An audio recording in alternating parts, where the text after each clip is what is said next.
Et ce n'est pas un animal du tout en voie de disparition. Au contraire, il a un petit peu tendance en ce moment à conquérir des nouveaux espaces. Alors je dis conquérir parce qu'en réalité, ce sont des milieux qui au départ n'étaient pas les siens, qui sont les milieux urbains.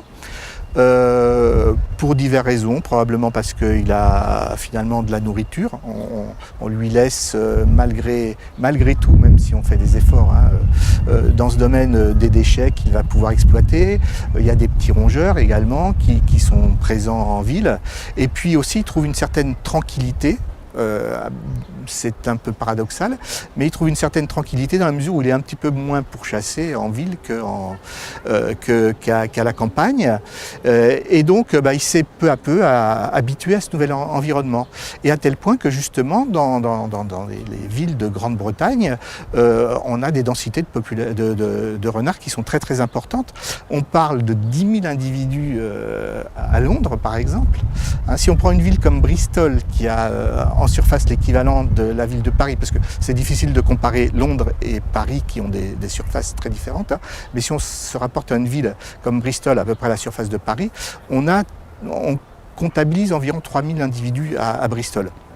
À Paris, quelques renards viennent chasser la nuit, mais c'est plutôt de l'ordre de 10-20 individus. Donc on n'est pas du tout dans les mêmes proportions qu'en Grande-Bretagne. Le bois de Vincennes est effectivement occupé par quelques familles de renards, et c'est ces renards-là qui viennent chasser dans la nuit dans Paris intramuros. Il est possible que de temps en temps un renard passe une nuit ou deux à l'intérieur de la ville en se cachant, mais c'est pas très facile pour le renard de trouver vraiment des endroits tranquilles, donc la plupart du temps il rentre dans son bois.